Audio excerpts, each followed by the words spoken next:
Friends, welcome back to my channel. Today I am going to solve Raimatin প্রশ্নবিচিত্র 2024 second summative class 8 এর আমরা 4 নম্বর স্কুলটি solve করব। তো প্যাসেজটি চলো পড়ে নিই। Princess September, the daughter of the king of Siam, was a very unhappy. সিয়ামের রাজকন্যা রাজকুমারী সেপ্টেম্বর খুব অসুখী ছিল। She was weeping alone on one day in her own room when she saw a little bird hopping. সে একদিন যখন তার নিজের ঘরে একা একা কাঁদছিল তখন সে দেখলো একটা ছোট্ট পাখি লাফিয়ে ঢুকলো। Then the little bird began to sing. তখন ওই ছোট্ট পাখিটি গান করতে শুরু করল। He sang a beautiful song all about the lake in the king's garden and the willow trees reflected in the still water.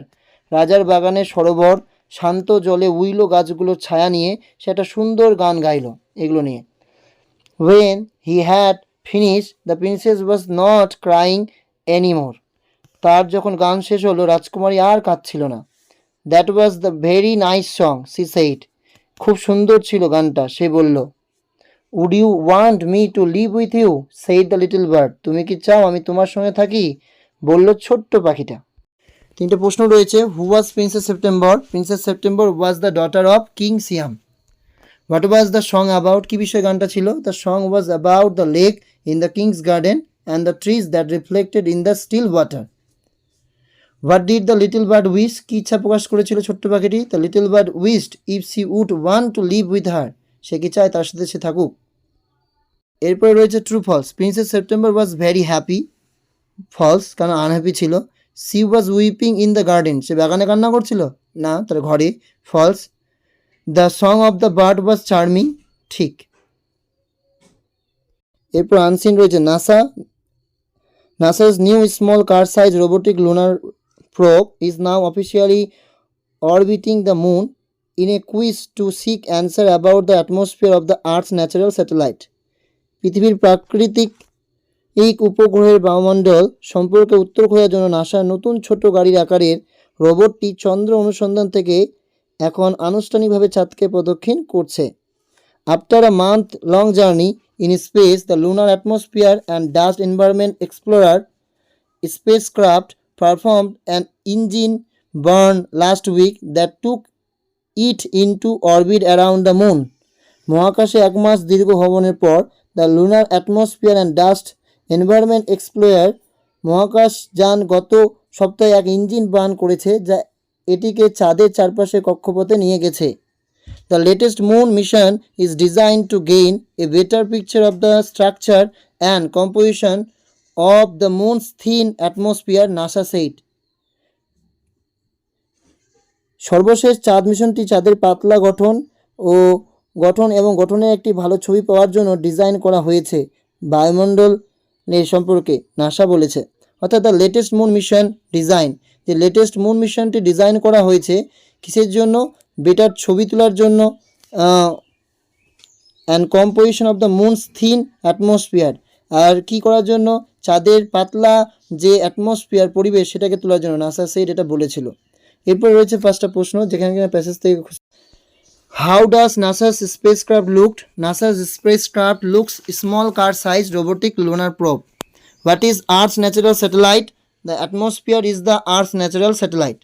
What is the full form of LADEE? The full form of LADEE is the Lunar Atmosphere and Dust Environment Explorer. How long is the journey? It is a month-long journey. What is the latest moon mission designed for? The latest moon mission is designed to gain better picture of the structure and composition of the moon's thin atmosphere, NASA said. আমারে বলেছে তোমাকে underline the main clause দেখাতে হবে। I know the man who came here. তো I know the man এটা হচ্ছে main clause, underline করা আছে। দ্য বয় হু কেমস হিয়ার, যে বালকটি এখানে এসেছিল, ইজ মাই ব্রাদার, হয় আমার ভাই। এটার মেইন ক্লজ কোনটা? The boy is my brother, বালকটি হয় আমার ভাই। হু কেম হিয়ার, যে এসেছিল, সেটা কিন্তু হচ্ছে সাবঅর্ডিনেট ক্লজ। এরপরে রয়েছে তিনটা ন্যারেশন, ভালো করে বুঝে নাও। First, the teacher said earth moves round the sun. এটা হচ্ছে চিরন্তন সত্য। তো যখন ইউনিভার্সাল ট্রু হয় তখন কিন্তু কোনো রকমভাবে চেঞ্জ হয় না। দ্য টিচার সেইড দ্যাট, বাকি যা আছে তাই বসেবে। The earth moves round the sun. Clear?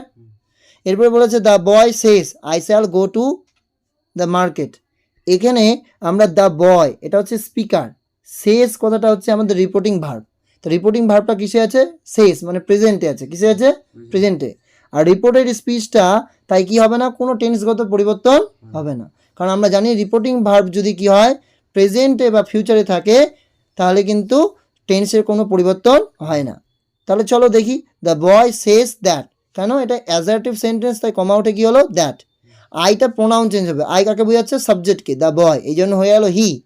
The boy says that he, এর পরে তো শ্যাল হয় না যেহেতু ওই ফিউচারই থাকবে, he will go to the market. বোঝা গেল?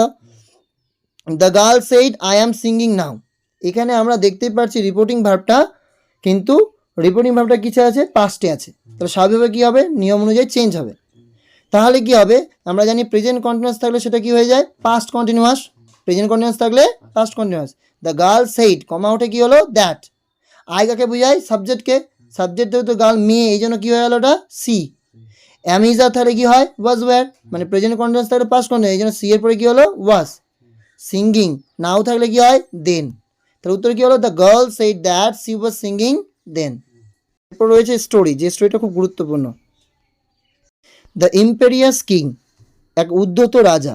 দেয়ার lived a king who was powerful and use to talk highly of his powers to his courtiers, and he was considered a man filled with pride. The boastful king once declared that he could control everything that exists on earth. To prove his point, the king decided to show his power over the sea.